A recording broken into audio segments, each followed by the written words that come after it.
Bonjour et bienvenue dans le Gard et plus particulièrement sur le circuit de Lédenon qui accueille ce week-end la troisième manche du championnat de France FSBK version 2020.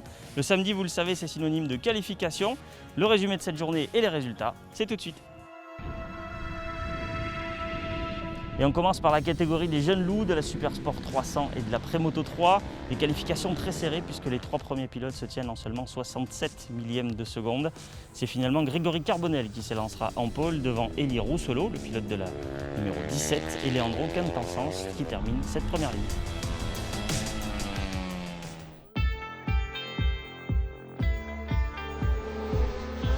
Et en 600 Super Sport, c'est Stéphane Frossard, le numéro 42, le pilote suisse qui va s'élancer en pole position. Il devance Dylan Mill sur la Yamaha numéro 28 et Mathieu Grégorio est troisième et premier challenger.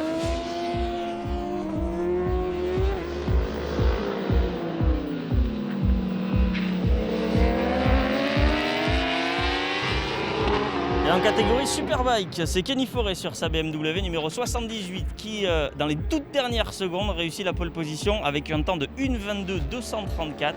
Il subtilise donc la première position à Valentin Debise, deuxième, et Mathieu Ginès est troisième.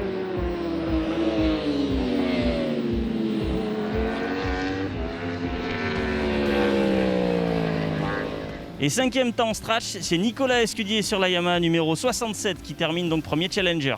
Et on va justement aller parler au deuxième de cette journée qui est pour le moment leader du championnat de France Superbike. Valentin Debise, longtemps premier, tu as perdu ta place dans les tout derniers tours, dans les toutes dernières secondes de cette qualification. Raconte-nous un petit peu comment ça s'est passé pour toi. Oui, ça a été un peu le carnage. Tout le monde était chaud dans cette qualification. Il y a des pilotes qui sont tombés devant moi, donc j'avais des tours bien, j'ai dû ralentir, refaire un tour. Et en fait, c'est mon premier tour chrono où j'ai fait mon meilleur temps. Ensuite, j'ai essayé de ralentir et de repartir et j'avais un pneu de course. Et j'ai pas réussi à améliorer, mais j'étais vraiment proche. Donc je me suis arrêté, j'ai passé un pneu de qualification. Et avec le pneu de qualification, j'arrivais vraiment pas à rouler. Donc voilà, j'ai préféré. Je savais que j'avais un bon chrono déjà, donc j'ai préféré rentrer au stand et finir ma séance tranquillement dans le box.